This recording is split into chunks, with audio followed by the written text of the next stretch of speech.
Hi everybody, Matt Bernier here in the Daily Racing Forum studios, joined by DRF's national handicapper Mike Watchmaker, taking a look at this Saturday's Weekend Warrior for July the 8th. We've got 3 races, all of them on turf, varying distances. Let's start at Belmont Park.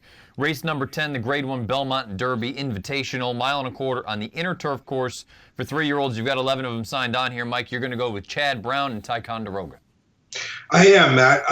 Ticonderoga and Good Samaritan, who finished third and second, respectively, in Belmont's prep for the Belmont Derby, the Pennine Ridge, they were severely pace compromised in that race. Oscar Performance was allowed a very easy, slow, uncontested early lead. I mean, his interior fractions were 49.92, 114.74 on turf that was lightning quick. And not surprisingly, Oscar Performance, a Breeders' Cup winner, had plenty left in reserve to turn back Good Samaritan and Ticonderoga in the stretch of that race, and he won by 1.5 lengths.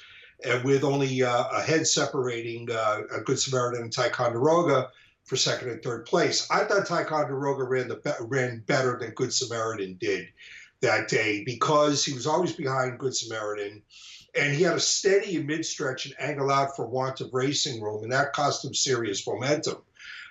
And he finished strongly, and he galloped out in front of the field. And Ticonderoga is a horse that I think is really going to blossom once he gets a chance to go extended distances. The Pennine Ridge was the first time in his career he's only had the opportunity to go as far as 1.125 miles, and this race is 1.25 miles.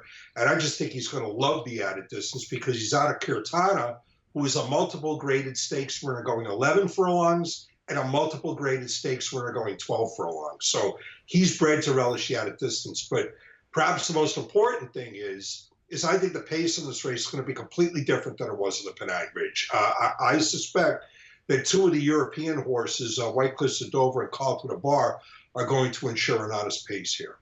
And as always with our big races on turf here in the States, we do get those European invaders. Aidan O'Brien has 2 of them. Pete Brandt has another one in here. Do any one of the 3 interest you at all?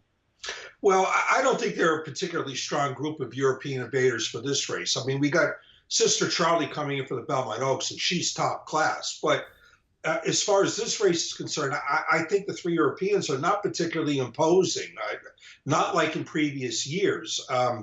Holmesman is, the best of the 2 Aidan O'Brien horses because, to me, White Cliffs of Dover has a look of a pacemaker in this race. He hasn't been beyond 7 furlongs in all 3 of his starts this year. He won his first race this year, making all the running going 7 furlongs. And whereas Holmesman, prevailed, he was hard pressed to do it, but he prevailed in 1.25 mile Group 3 race 2 starts back. So he's the one I think who looks better of the 2, and it just looks to me like White Cliffs of Dover is a sort of a rabbit in this race. And Call to the Bar won a Group 3 in France last time out. It was a short field, and he went wire to wire. And if you watch the replay of that race, it kind of looks like he set a pretty strong pace in that race. So, I'm not really taken with the Europeans in this race. I mean, Homesman doesn't look particularly imposing in here, and I do think Ticonderoga and Good Samaritan are good horses.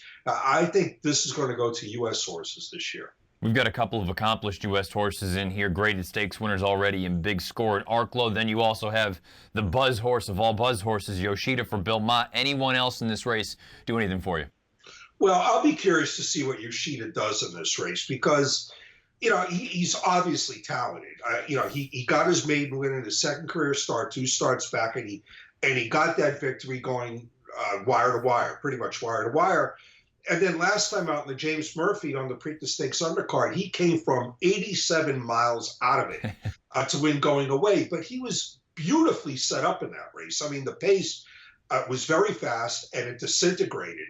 The thing about Yoshida is, he was perfectly set up in that race, and he still couldn't even crack a 90 buyer figure, which is a little bit concerning to me, whereas Ticonderoga, Good Samaritan, had everything against them in the Pennine Ridge, and they got the same buyer figure that Yoshida got. So, it's not necessarily always the number that you get, it's how you got it. And I also think that field Yoshida beat was not a particularly strong one. I think he's beating a much, much tougher brand of horse on Saturday. Good race, race 10, Belmont Park Stars and Stripes Festival on Saturday afternoon. The Grade 1 Belmont Derby. Mike's going to go with Chad Brown, the number 2 Ticonderoga with Javier Castellano getting them out. We're going to take a break when we come back here for Weekend Warrior, the second of 3. We'll go down to Parks for the Parks Dash.